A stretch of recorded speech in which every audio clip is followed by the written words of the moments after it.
freaking first cut. Golly.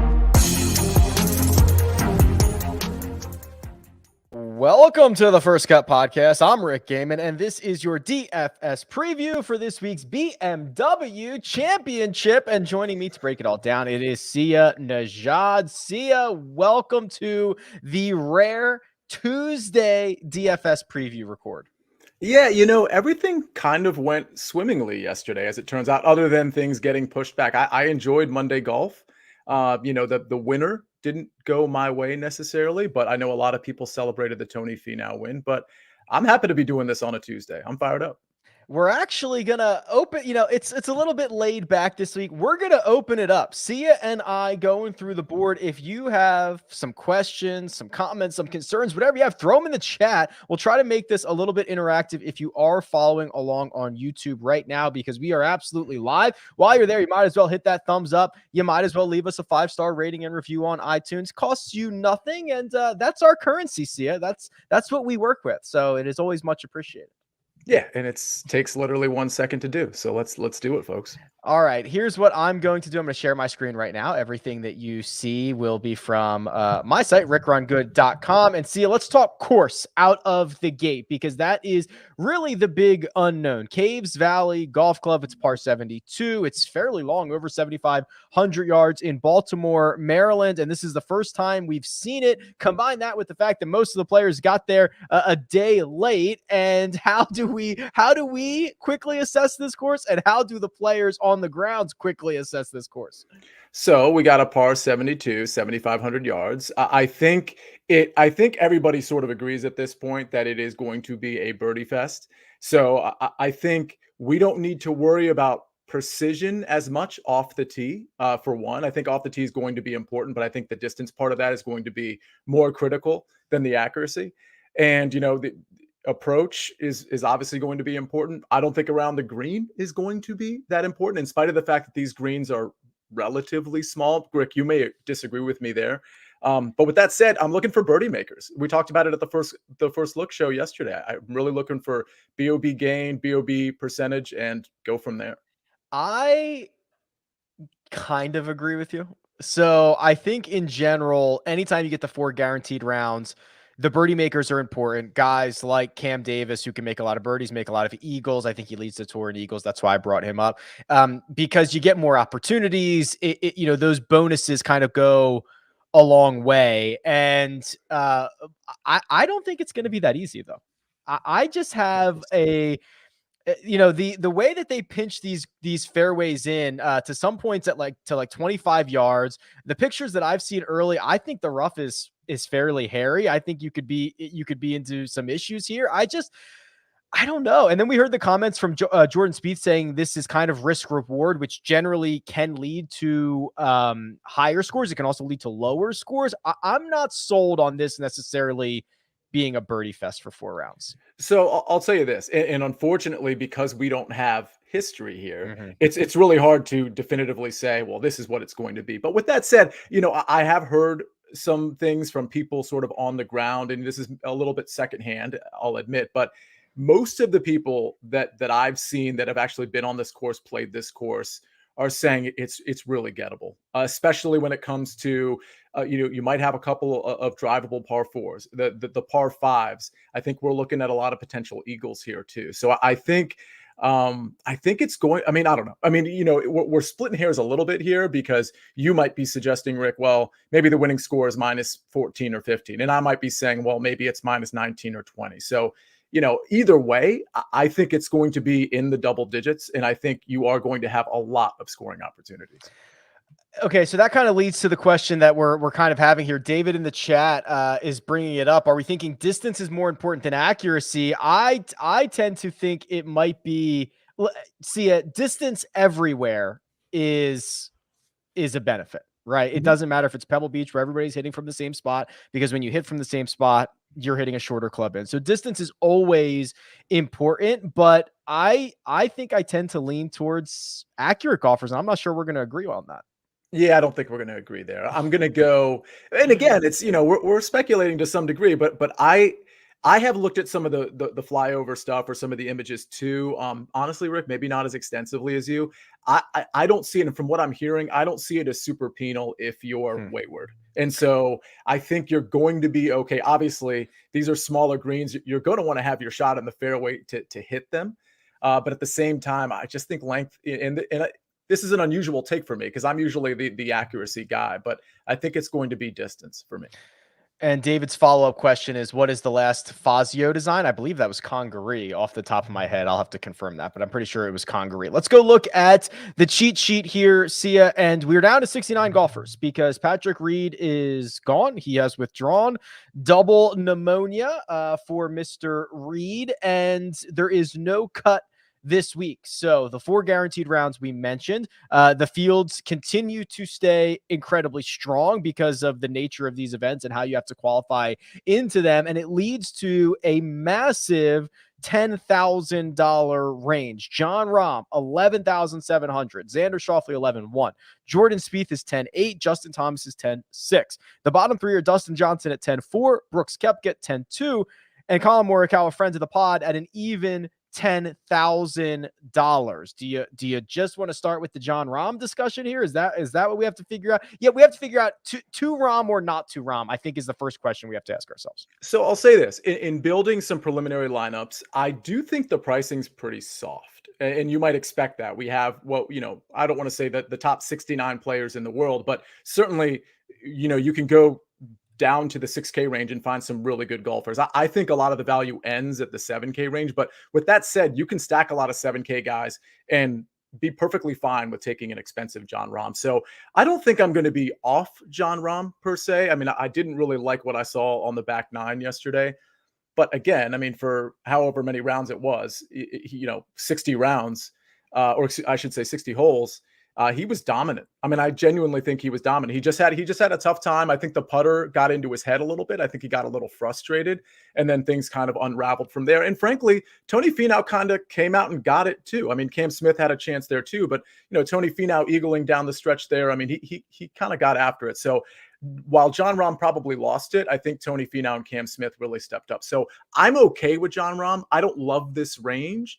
And so I like John Rahm, I like Xander, and I like Justin Thomas. Other than that, I'm just not interested. Oh man, we are off to a start, man. I think we're going to disagree quite a bit here today. That might be good. It might be bad. Listen, I think I'm much more bullish on John Rahm and paying the price for it. It is the most expensive he's ever been on DraftKings outside of last year's Tour Championship. But remember, with the Tour Championship and the starting strokes, you get a really huge range of salaries. I think Justin Thomas one year was like 15,500. So I usually exclude that. So this is basically the most expensive that John Rahm has ever been. And I think it's worth it. I tweeted this out earlier, since the PGA Championship, guys like Jordan Spieth have been phenomenal. Guys like Colin Morikawa and Louis Oosthuizen have been phenomenal, but it is not even the same planet that John Rahm is in, at least in terms of some of the advanced metrics. And you mentioned some of the guys in the 6K range that we're going to get to. I'm happy to play those guys. So I have a lot of lineups, I believe, that are going to start with Rahm. Who are the other 2 guys that you were interested in? Justin Thomas and Xander. I mean, there are flaws there, by the way. Although, let me just start with Xander. His off the tee game really hasn't been up to par, so to speak, in the last few tournaments. So that is a little bit of a concern. But he's doing everything else really well. I mean, his approach game has been immaculate, and I just think he's sort of like I'm not so worried about the off the tee because he's not like getting killed on it. He's just sort of out of sorts a little bit. If he corrects that, I mean, I really could see him flashing. As far as Justin Thomas is concerned, Rick, I just think he's about to pop. Yes. I think he's ready, and I think we're about to see it. I think he really kind of gears up towards FedEx Cup season, playoff season, if you will. And I think we're seeing glimpses of it. And so I'm more willing now to take Justin Thomas, whereas if you asked me 1, 2, 3 months ago, he wouldn't have been on my radar. Yeah, JT, he foreshadows it. He shows you it's coming, and he's showing us it's coming right now. And the last 3 starts have been much more vintage Justin Thomas, +2, +6, +4 on approach. That is what you want to see. He's certainly not going to gain 4.5 strokes putting like he did at the Northern Trust, but he's probably not going to lose 5 like he did in Memphis, right? He's going to come in somewhere in between that, which is generally fine. So I agree with you. This is a really good blueprint for Justin Thomas. What do you make of of Colin Morikawa, because let me set the table for you here. We know the upside. We know the winning. We know how great he is. We found out that he did tweak something in Tokyo, and you can see, I mean, you can literally see it in the metrics, man. It's absolutely unbelievable. This is a guy who in his young career has never lost strokes on approach in back-to-back weeks. He has now been 0 or worse for 3 in a row, obviously because of that injury. How do you approach the flat $10,000 Colin Morikawa this week? There's just too much talent here for me to say I'm willing to overlook like the back injury. I don't know how significant it is, but I know those strokes gained approach stats are pretty significant, at least relative to what he normally is. So I'm completely off Colin Morikawa. I have no issue either pivoting down to the 9K range or pivoting up to like the John Rahm, Xanders, or Justin Thomas's. I'm very excited to see what his ownership is going to be, because from what I understand, the back injury led to him kind of changing his mechanics a little bit, kind of defending it, which we see all the time with injuries. From what I also understand, I think he's healthy now, and he's just got to get back on track, and he's got a couple of sessions coming up with his coach this week. Maybe the miscut at the Northern Trust was good. I will convince myself, Sia, by Thursday morning that Colin Morikawa will find a way to get into my lineup. So that leaves us with, let's see. We didn't talk about Brooks. Didn't really talk about DJ. I'm kind of off DJ. I just don't particularly see it coming. There's not a lot to like there. Brooks, I could make a case for. And then Spieth had this really weird 73rd place finish where he shot basically 62, 72, 72, almost 82 on Sunday. And the final 2 rounds were some of the worst driving we've seen from him this year. I don't know necessarily how to proceed with that. It felt like he was sort of in give up mode yesterday. And I know you shouldn't say that about an athlete, but I mean, back-to-back triples and, the par fives, he was parring, like, there were so many opportunities for him yesterday. And again, I say yesterday, Monday, when the Northern Trust was finishing, it was just puzzling. And to your point, we talked about this on the first look. He did put an excellent round together. And I guess in a no-cut event, it does make sense to go with a guy that can really can put a 62 up on maybe 1 or 2 days. But the other 3 rounds were so unimpressive. Again, when you're at this elite range and you're paying these big prices, to me, it just makes more sense. Like, I think Justin Thomas right now can pop in the same way that Jordan Spieth can. And therefore, seeing what I saw last week, it just makes more sense for me to go to a guy like JT rather than Spieth. Yeah, I'm generally willing to write off one weird Monday finish round with a day off. I don't really care, but to see what he did over the final 2 rounds with the driver, and that was the one thing that had really held him together this year. I am at the very least proceeding with caution is how I will handle that. Before we get down to the 9K range, let me grab one of these questions from the chat here. This one's from Adam, and it's a one and done question. And see, we don't often get your one and done input, so I want to give you an opportunity here. So Adam's got a plethora of riches. 2 weeks to go. He's got Xander Schauffele, Cam Smith, Harris English, and Hideki Matsuyama. I'd argue he saved too many guys, but that's a different conversation to have. How are you proceeding with those 4 options, Sia, over the next 2 weeks? How would you deploy those? So are all 4 of those guys a lock to make it to the final 30 is my first question. Xander, Cam Smith, and Harris English are all inside the top 10, I believe. Almost certainly are. I will have to look up Hideki there. So assuming Hideki is as well, I actually like Xander for this tournament, even though you might want to quote save him for the Tour Championship if you only have these 4 left. But I don't know where you are in the points, but I like Xander. He's currently in first by $500,000, and Hideki Matsuyama is 16th. Xander is 13th. So all 4 of those guys are inside the top 16. Yeah, I would go with Xander, even though he's probably the best guy of those 4. I would just ride with somebody else for the final one. Who would you run out in at Eastlake then? I mean, I would probably say Cam Smith, believe it or not. Yeah, because he is in 3rd right now. And if you're using the starting strokes, it's, Yeah, that might be Cam Smith. Okay, good luck, Adam. $9,000 range. Our newly crowned champion Tony Finau is at 9,800. Louis Oosthuizen seemingly back. I imagine, Sia, we're gonna have to keep an eye on this. He has withdrawn before the start of the Wyndham Championship and the Northern Trust. That's 2 weeks in a row, citing the neck injury. Let's just stop there and put pause right now because Louis Oosthuizen has been phenomenal. What level of confidence would you have putting him in your lineups, and would you make sure that you have an alarm set for Thursday morning if you do have him in your lineups? It's tough because you almost feel like he feels like he has to play this tournament, whereas maybe last week he felt like he could rest for one more week, and it just doesn't make me feel very comfortable. I don't think I'm going to be playing him. That's the short answer. I don't think I will either, just because I kind of like some other guys in this range. Exactly. So continuing on, Cam Smith, Rory McIlroy, Bryson DeChambeau, Patrick Cantlay, Victor Hovland, and Daniel Berger roll out and finish up the top of the $9,000 range. So who would you start with here of that group of golfers? Yeah, I like the low 9K range quite a bit. So I think I would start with, believe it or not, Patrick Cantlay. I like him quite a bit. I like Victor Hovland a lot. I mean, I think Victor Hovland has a chance to win this tournament. Speaking of birdie makers, guys that are great off the tee, good ball strikers. Do you think he'll have the putter back in the bag this week? Is that would generally be a recipe for success, having a putter? You know, here I am yesterday with about, a handful of 5 out of 6 teams. Unfortunately, my 6 of 6s were only in cash, so that didn't work out for me. But I have some 4 out of 6s that might cash, and I've got Hovland and Spieth in a lot of those. I mean, imagine what I was feeling. I was feeling not a great Monday for you. Not a great Monday, but that was so uncharacteristic of Hovland. But I like him a lot this week. I'm hoping that round gets a few people off of him because I genuinely think he has a shot to win this thing, and I'm happy to dip all the way down to the 9K range to play some of these guys, including Cantlay and Hovland.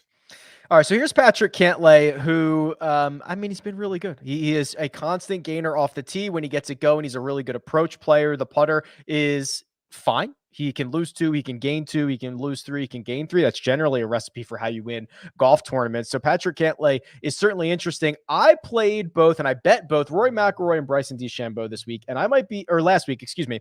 And I am such a sucker. I might go right back to those 2 guys. Let me start with, I guess I'll start with Rory. The idea around this, and I want to go round by round here, is Rory McIlroy in round 2 of the Northern Trust lost 4.8 strokes on approach, Sia. That is basically the worst single approach round of his career. In fact, it is dating back in the last 10 years, 591 measured rounds. He's never been worse than that. So I imagine, one, he's not going to be that bad in any single round this week. And immediately following that round, he kind of fixed it. He was average in round 3 and he gained half a stroke in round 4. That's a reason to be optimistic. And then I got to tell you, I actually doubled down on Bryson last week. I bet him again on Friday night because I loved where the metrics were. His first 2 rounds, he was gaining a ton of strokes on approach. He was gaining off the tee. It looked really, really good. And he had that one really bad round. So I'm a sucker. I'm just I'm a nice guy. I like to forgive and forget, Sia, and quickly forgive. And I will probably go down with those 2 this week. Yeah, I think I like Bryson a little bit better than Rory. I think the course probably fits Bryson a little bit better, especially if distance is going to trump accuracy. I don't know what to think of Rory. We talked about him a little bit yesterday. I just, one day, the approach is failing. The next day, the putter's failing. Like his ball striking has been great, but I'm a little discouraged with what I saw last week. Yes. Listen, there's a reason these guys are 9,400, 9,300 when they would normally be $10,400 or $11,400. Well, that's actually a really good point because Rory being 9,400, Rory in particular, who is usually in that 10, I mean, you are definitely getting savings with a guy that if the ball striking is what it was 2 weeks ago and the weeks prior to that, then you have like an extreme value. So honestly, if you couch it in terms of value, I certainly can't argue with Rory. 9,400 is the cheapest. Well, now I had to look it up. The cheapest Rory McIlroy has been in the last 4 years. That's how long I've been collecting this data. So we have not seen a price this low on Rory. On Bryson, what is he this week? 93? Is that what we said? Yeah. 9,300. That is the cheapest he's been since the 2020 Players. That event did not finish. Funny story. I woke up that week very much convinced that Bryson was going to win the Players Championship, and I've not felt that way really about anyone since. And of course, that event was canceled, and golf was canceled for 91 days after that. But he was 7,900 at the 2020 Genesis Invitational. That's basically the last time we've seen Bryson this cheap. Interesting. Wow. Interesting. Anybody else in this $9,000 range? Berger's down at the bottom. We mentioned Hovland. I mean, Tony Finau is this. Listen, Tony Finau, I know it's different courses. Here are his last 4 BMW championships: 7th, 8th, 4th, and 5th. That is like the most classic Tony Finau run of events. Obviously not here in Baltimore, but what do we do with now a guy who just snapped a nearly 2,000-day winning drought? So I don't want to hold against him the idea that, you can't be a back-to-back winner or do well in back-to-back tournaments. I think he's a good course fit. I actually don't have a problem with him. And I also don't have a problem starting your DraftKings lineups in this range. Maybe starting with Tony Finau and Victor Hovland, for example, or even going down to Cantlay and Hovland and starting your lineup there if you want to be like super balanced. But I don't mind Finau. I don't think I'm going to play a lot of them, but I'll probably have a couple shares. Okay, here's what we're going to do. We're going to drop down to the 8K range. We're going to find value in this 69-man field. We will take your questions in the chat. Go ahead and throw them in there. But first, we're going to take a quick break and hear a word from our partners. And we're back. The $8,000 range. See it opens up with Scotty Scheffler, Hideki Matsuyama, and Abraham Ancer. Goes down to Paul Casey, Joaquin Niemann, and Sung Jae Im. It's a very small range of golfers. Is there anything that you like in particular here? Scheffler, I love at 8,900. I mean, last week he lost a handful, maybe over 3 strokes with the putter, and he was only average on approach. He was excellent off the tee. I expect the putter and the approach game to rebound. I think you're getting a bargain here at 8,900. I mean, we saw just a few tournaments ago, he gained like over 8 strokes with the putter. So he clearly has the ability to pop with the putter. The ball striking is probably going to be there. I don't really see a good argument against Scotty Scheffler. So I'll start there. The thing that I like with Scheffler, as I kind of just roll through the site here, is he plays really well in strong fields. So the official World Golf Rankings, they do a strength of field number each and every week. It basically says how strong is this field. Are a lot of good players in it? And when you go over 700, that starts to get you into your WGCs, your major championships, all that good stuff, your playoff events. And if you just look at results for players in fields that are stronger than 700, here's the top 6 guys in the last decade. Justin Thomas in this field: Justin Thomas, Brooks Koepka, Dustin Johnson, Jon Rahm, Hideki Matsuyama. That's a great start. Number 6, Scotty Scheffler. Now, he's played less rounds, basically a third of the rounds that those other guys have, but it is really noteworthy how good he has been in really deep fields, big time events. Yeah, and again, at 8,900 in a 4-day event where you're not getting cut, not that he has, super big cut equity or anything, but or miscut equity, but I think Scheffler is really a bargain. I think if you had put him at 9,300 or 9,400 because he had a really good last week, he finished top 10 or something, I don't think anybody would have blinked at that. I think people still would have taken a lot of him. So I'm a big fan of him there. As I scroll down, Sam Burns. I mean, at some point we got to recognize, especially in a no-cut event, this guy is a scorer. I mean, when you're looking at birdie or better gained, birdie or better percentage, whatever you're looking at, in my model, last 36, he's number 7 here. So we know he can score. He can sometimes be a little wayward off the tee. So that, I suppose, can be a problem. But again, you're getting 4 rounds out of him. So it's almost like this. I mean, to me, he seems like Jordan Spieth light a little bit. I think he can really put up some points. And I'm not worried about him missing a cut. And I know he can pop with the putter. So here we go. That was a very generous assessment of Sam Burns' accuracy with the driver, but he possesses the combination of skills that can pile up birdies. He hits it far. He is top 20 on tour in strokes gained approach, and he's top 20 on tour in strokes gained putting. That is the combination. We talk about it a lot. And he's very good from inside 10 feet and 20 to 25 feet. That 20 to 25 feet range, I hate the buckets. I hate talking about them, but that's where a lot of these birdies come from. You know, not everybody's stuffing it to 6 feet on every single shot. If you roll those in at a clip like he does, nearly 20%, you're going to make a lot of birdies. And Sia, while we're talking about Sam Burns, Tim in the chat, I'll just call this a 4-round matchup, head-to-head matchup. Sam Burns over Paul Casey. Is that a side that you would take? Burns' side? Oh, wow. That's a good one. I would probably take Burns because I think he's always going to, well, I shouldn't say always. I think lately he has the upside. And again, I'm getting 4 rounds out of him. So it depends on how Tim wants to deploy this. I think Burns might have more win equity, but the volatility is sometimes a little bit concerning if you were playing a head-to-head matchup here with Paul Casey. So like it depends on, I think, how Tim is going to deploy this. Burns might have more upside, but the floor might be a little bit lower as well.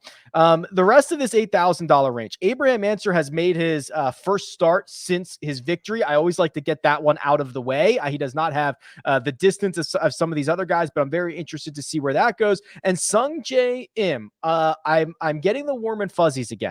I think we're starting to see a little bit of the right progression and trajectory for Sung Jae, who has now gained off the tee in 4 straight, including really good driving at the Wyndham and the Northern Trust. He's gained on approach in 3 in a row and 7 of his last 8. The putter, which has shockingly been the issue, getting better, right? He lost 4 strokes in Memphis. He lost a little over 2 at the Wyndham. He only lost less than 1 at the Northern Trust. If he turns that into a 0 or a +1, that's kind of the formula. And he's normally a much better putter than this. I'm not sure what's going on with the flat stick.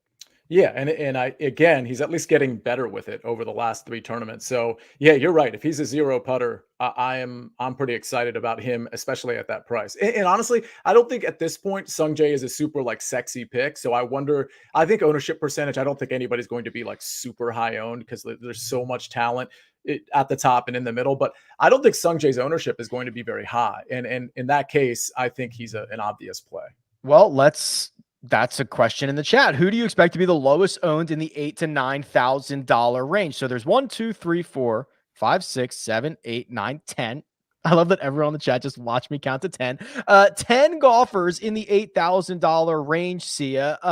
Who do you believe, and I'm going to try to think of this as well, who do you think will be the lowest owned golfer in this range?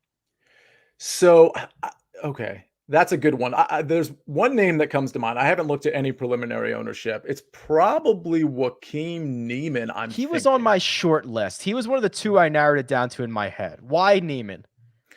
Well, because as good as, I think in theory, Joaquin Niemann makes sense, especially in a 4-day event, but he's not really putting up the scores. He's not putting up the numbers. And if you look at his strokes gain metrics, they're not really that impressive. Last time I think I checked earlier, the approach numbers were pretty pedestrian. And so he's not really doing anything well enough for you to be like, hang your hat on the upside. I think Joaquin Niemann is more like a theory guy, and he's just not putting it in practice. Yeah, I narrowed it down to Niemann and Webb.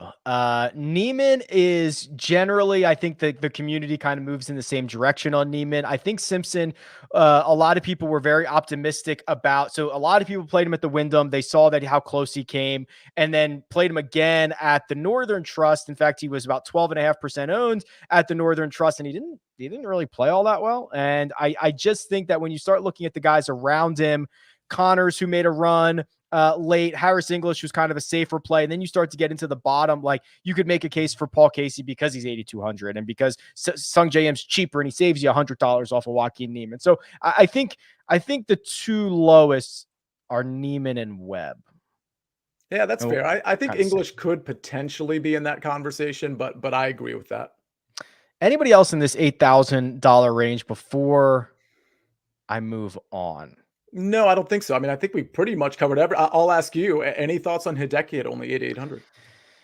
I have a lot of thoughts on Hideki. I'm not sure what they actually are, though. I love the idea that he is generally overlooked, which is shocking because he is literally one of the best approach players on the planet outside of last week at the Northern Trust. I will probably not get there on Hideki. Unfortunately, he lacks a lot of upside because he can't putt, Sia. Like it's so hard to tap into the upside when you need him to like not lose 3 strokes putting, and it just doesn't happen enough. So I just think he's a casualty of the guys around him. I just like the guys around him a little bit better. Yeah, I think you're right. I think he's worthy of a couple shares in GPP though, because at 8,800, it almost seems like that Tony Finau thing where we're like, well, yeah, we don't think Tony Finau can win last week, but he's 8,200. Like, put him in your lineups. You know, he's probably good for a top 5. You know, as a best case scenario, and then there he is actually winning. So I think Hideki has a little bit of that in him this week.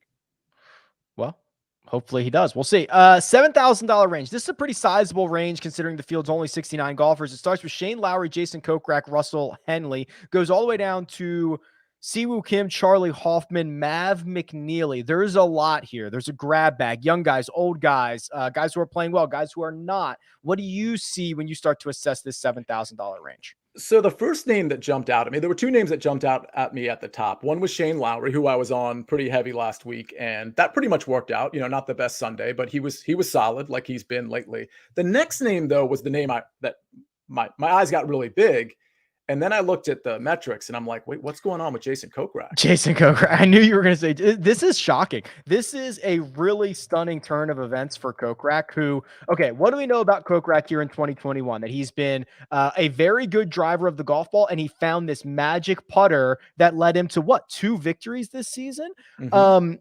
Look at these metrics. He has, for the last 3 events, lost off the tee in all 3. That's shocking considering he is 22nd on tour this year in strokes gained off the tee. He's lost all 3 on approach. Again, shocking considering he's 64th on approach. He's lost in 2 straight with the putter. He's 8th on tour in putting this year. This is like a bizarro world Jason Kokrak situation. So when you see something like this, do you think that he can get back to his DNA, or this is like red flag, red flag, red flag, red flag? I mean, it's big time red flag, but at the same time, okay, first of all, I feel like this is one of those situations where if it happens again next week, that we're going to find out 2 months from now, like we did with Harris English, like he was nursing some minor injury and he just wasn't right. And then all of a sudden he's good again 6 months from now. So, and by the way, I wish the PGA Tour could just have people disclose injuries and stuff like that so that we don't get into some of these messes right before lock. But with that said, I don't mind. See, I think in a no-cut event, I think Kokrak is at least interesting because he's not going to have to worry about, hey, you know, if I play bad Thursday and Friday, I'm going to get cut. That might relieve some pressure for a guy who's missed 2 cuts in a row. So I'm willing to play him, but boy, does that make me nervous. I'll say this: I am going to play Jason Kokrak, but before. I was going to play him a lot before I looked at these metrics, and I can't ignore what I'm seeing here. So I'm definitely going to be underweight on Jason Kokrak. I haven't decided yet. I don't know. I'm very concerned. You're right. Not that we're in the business of predicting injuries, but kind of with the Colin Morikawa stuff, where if we found out he had tweaked something, you'd be like, that makes perfect sense because there's really no other explanation for this. The top of that $7,000 range, Russell Henley caught my eye again. Another great approach week, and he has been contention adjacent, I guess, over the past couple of months, right? Describe it what you will. It's a bunch of top 20 finishes. He's been in the lead a couple of times. He has not won, but he's been around it. Lost 6.1 strokes putting last week, which is the 2nd worst putting week he has ever had. I'm going to assume that is not going to happen again, and he's not going to have the worst putting week he's ever had. So I would get back in on Russell Henley. The middle of the $7,000 range, you've got Norin, Keegan, Kevin Na, Sergio Garcia. There's a question in the chat about Eric Van Rooyen. Can he keep the magic beans going? I mean, EVR, a win 3 starts ago, 37th at the Wyndham, 7th at the Northern Trust here, Sia. A confident golfer is a pretty dangerous golfer. Yeah, that's really impressive. I don't think I'm going to get there with him because I like a lot of guys that are just above him and just below him.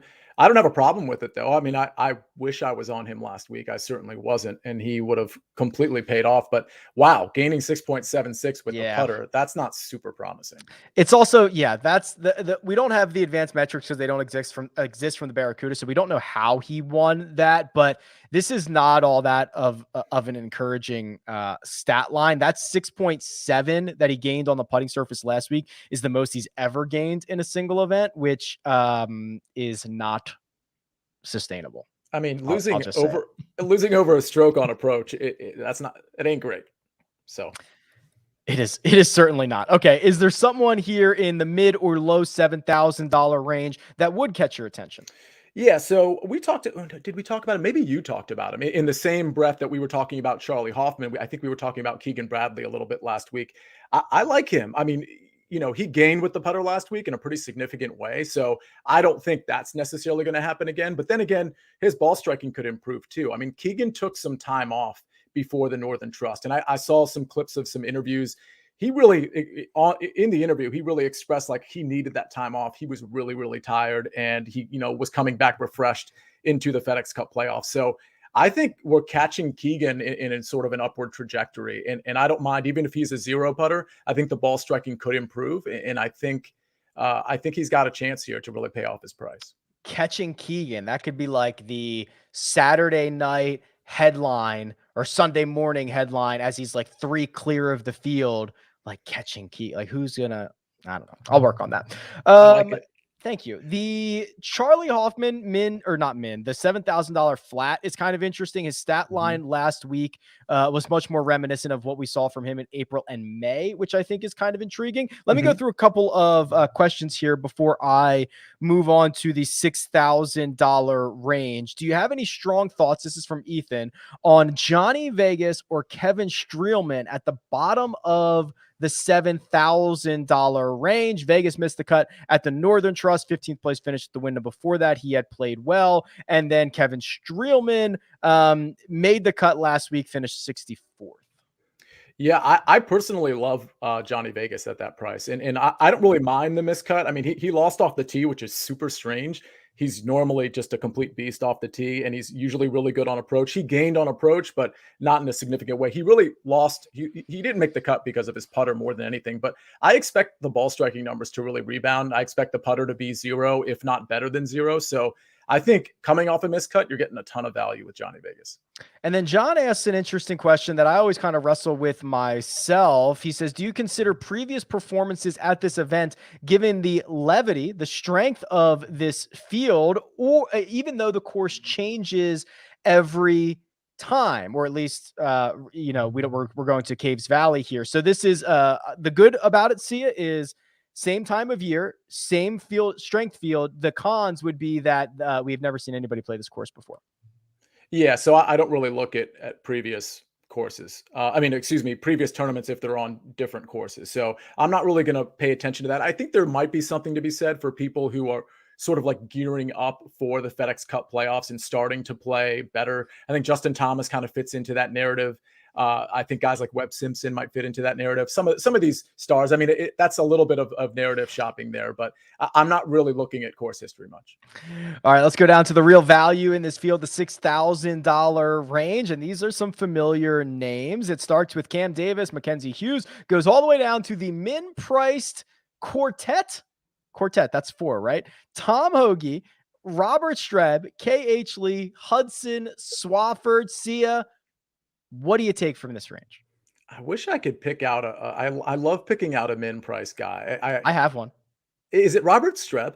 No, it's not Robert. Okay. Streb. Well, it's got to be Hudson Swafford then, right? It's Hudson Swafford. Yeah. Listen, here's the case for Hudson Swafford. He's the min price. Let me start there. The other thing is he is kind of a freak. So gained 7.5 strokes off the tee last week, 5.5 on approach. So if you combine that into ball striking, number 1 player in the field at the Northern Trust, it led to a T11. He is horrendous around the greens. Horrendous.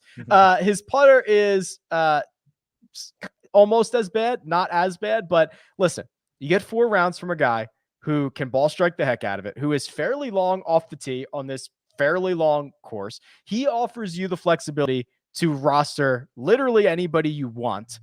I will be the Hudson Swafford sucker this week. Yeah, and it's important to point that out that he's min price and he can make your lineup work because it is a 4-day event. So if he has really good ball striking for 2 or 3 of the 4 days, Yeah. you're probably in really good shape, even Just if the putter is finish wayward. yeah, finish T43 and make 1 eagle, and I'm probably happy, right? Which is why some of these heavy hitters like make a lot of sense, especially in the 6K range. Like Keith Mitchell is sort of my upgrade to Hudson Swafford. I think he's a guy that can absolutely put up points. He played really well last week, not only really well, but really well down the stretch when he really needed to play well to actually qualify for this tournament. So go ahead, Rick. I'm sorry, I was just gonna say Keith Mitchell is $6,500. He finished 8th last week. He finished 5th at the 3M Open a couple of starts ago. Yeah, so I mean, there's definitely, now that I think about it, there's probably a little bit more value in the 6K range because these heavy hitters who are going to have plenty of scoring chances will be playing all 4 days. So I don't mind the Hudson Swafford play. I like Keith Mitchell. A couple of other guys, Rick, I know you'll like Cam Davis at 6,900, right?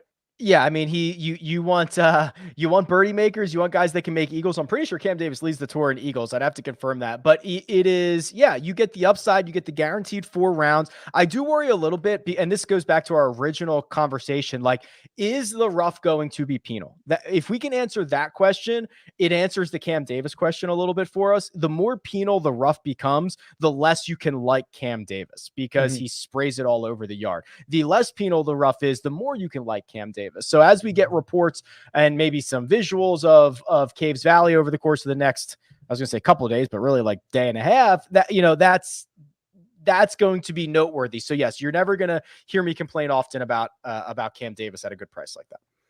Yeah, I think the only other guy I'm interested in here, I mean, Stuart Sink is interesting for the record, but I don't think he is.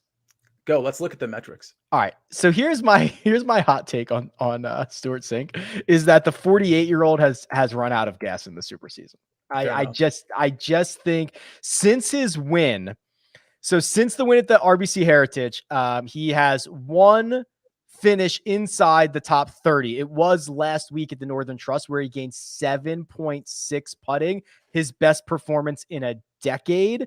And we're kind of, I don't know. He still has the approach play, which is generally how he got his 2 victories this season. But I'm starting to lose optimism here.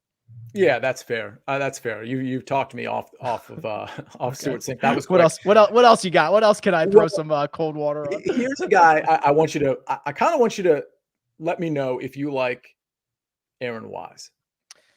I've heard that's like the 3rd time somebody's asked me about that. I'm not sure. Let's look together. Okay, so Aaron Wise, a very, very bad putter. In fact, he ranks 188th on tour. Although to his credit, it's not like Sergio bad where he loses every week. There are some weeks he can gain strokes putting.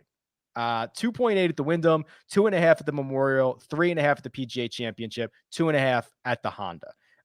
He will also lose you 5, Sia, which is certainly something that could come up. Great ball striker. I don't know. I don't like it.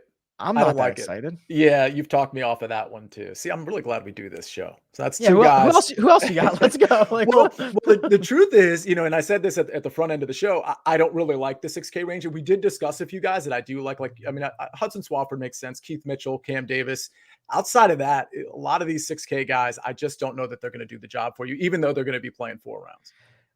There is one more guy I want to look at, Harry Higgs, because he has back-to-back. I think it's top 15 finishes, and I want to see. Oh boy, when your 2 top 15s, you lose strokes on approach in both of them. That's like not the greatest thing ever. So he gained 6 strokes around the green at the Northern Trust. Did he chip in like 3 times? That's like what that would be. Yeah, that's pretty crazy. That's not anything to lean on, especially not at this course. At least I don't think it is. No, dang. That was gonna be someone I was interested in. Munoz, I think, is fine. I got one more for you though to look up. And by the way, if you're not watching this on YouTube, we got RickRunGood. He's pulling up the Holy Grail. I think that's right. What you're pulling up, right, Rick? Yeah, I'm flipping back and forth between the Holy Grail and the golfer profiles. Whatever it takes, Sia. Whatever it takes. So I want to look into Taylor Gooch, who seems to be everybody's favorite but mine. And not for this week, but for like the last, I don't know, 30 years, it feels like. Everybody's talking about Taylor Gooch. And is he actually performing? I don't know. But wow, those approach numbers look pretty great. Yeah, that's kind of his weapon is the iron play. So that's 5 events in a row. He's gained at least, I'll round up, 2.5 strokes on approach. Last week he was great at the Northern Trust. I always think it's interesting when you get a guy who is such a strong approach player but doesn't hit the driver well, Sia, which is kind of Gooch's issue, because those things, they're obviously not identical, but they tend to go together. He's kind of the anti driver with the ball striking ability. So it's kind of interesting. Also to note, we're on bent grass this week. That is one of his better putting surfaces. So he's not a great putter. He's about average, maybe slightly better than average. I just wish he could rein in this driver. If he can rein in the driver, he could probably give himself a lot more looks at birdies. Yeah, I mean, at 6,200, it's certainly interesting. Okay. There was one more question I wanted to get to, and I'm looking for it. Oh, this is right up your alley. What is your favorite narrative or storyline this week? Do we have a narrative / storyline this week?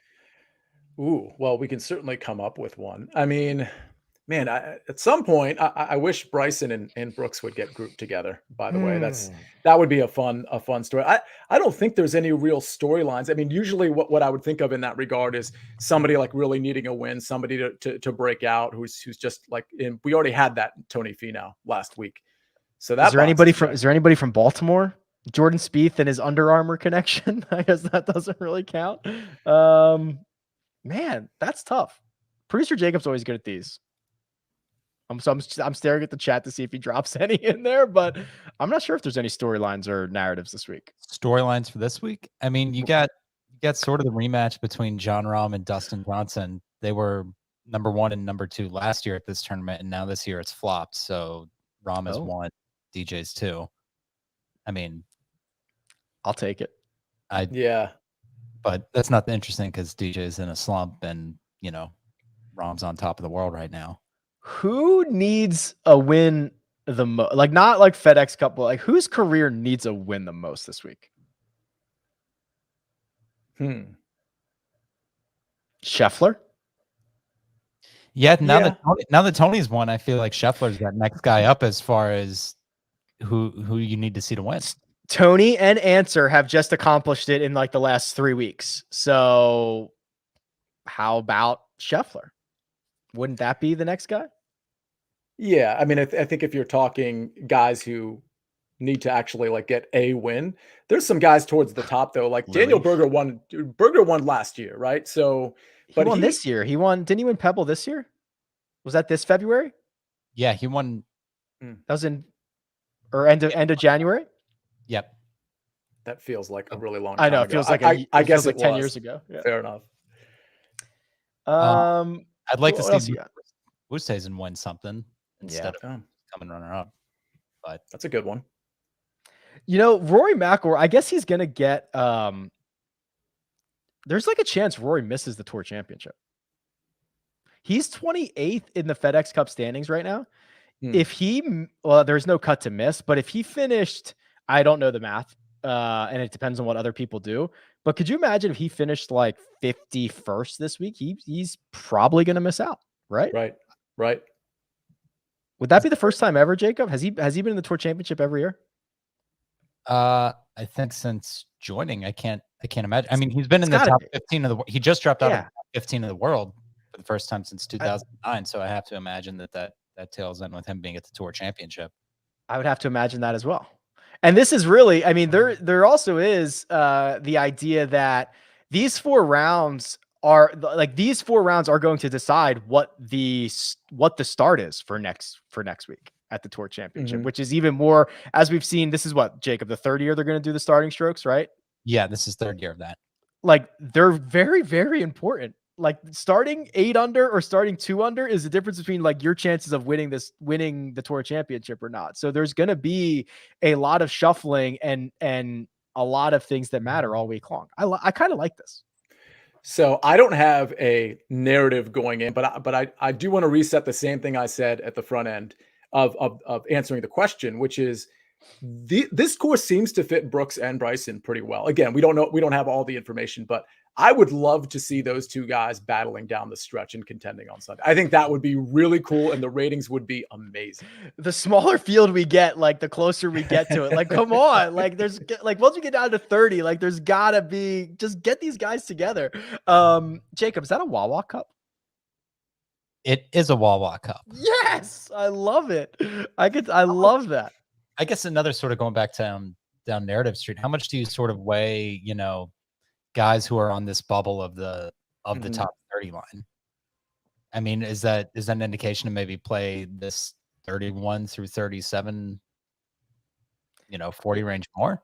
Yeah, what do you think, Sia? Would you break ties with it? I mean, these guys all have incentive, but they know it, right? We kind of heard Keith Mitchell allude to this at the end of or in his interview on Monday, where he knew exactly where he was. He knew what he needed to do, and he knew he wasn't going to leave putts short and things like that. And for Mitchell to make 3 birdies in a row is very valuable in fantasy, and it's also the birdie streak, right? So, like, at what point do you start to consider 31 through 41? I consider it I could go up to like maybe 27, 26, right? Because those guys are on the line and need to play well, like Charlie Hoffman, Max Homa, for example. But I think I consider it, but not to add a player to my pool. I think, like, when I see Keegan here at 32, I think, I already liked Keegan. I already liked Charlie Hoffman. I just might add a couple more shares. And again, that assumes that the stress level related to making the top 30 actually benefits these guys. But when it comes to Charlie Hoffman and Keegan specifically, they didn't play a lot of golf over the last couple of months. And so to me, that might mean that they were sort of like kind of resting and prepping for this FedEx Cup playoffs. And it's a home run from a narrative standpoint, because I think they're geared up for this. Okay. I love it. Jacob, we are going to be back in like an hour and a half, right? We're doing a second First Cut pod today. Yes. So on YouTube, if you're watching live right now, come back at 5:30 Eastern. We'll have our mega preview coming up. And if you're listening on the audio form, they'll be dropping right next to each other. So Wednesday, you can go back to back. I think this is like our equivalent of like playing 36 holes in one day. Yes. Of split tees, threesomes. We're just gonna run it straight back. Run it right back. That's producer Jacob, not only doing all the hard work behind the scenes, but in front of the scenes. Oh, there he goes. Thank you very much, producer Jacob. Sia Nejad, who you can find on Twitter at Sia Nejad, and you can find me at RickRunGood. This has been the First Cut, and we'll catch you next time.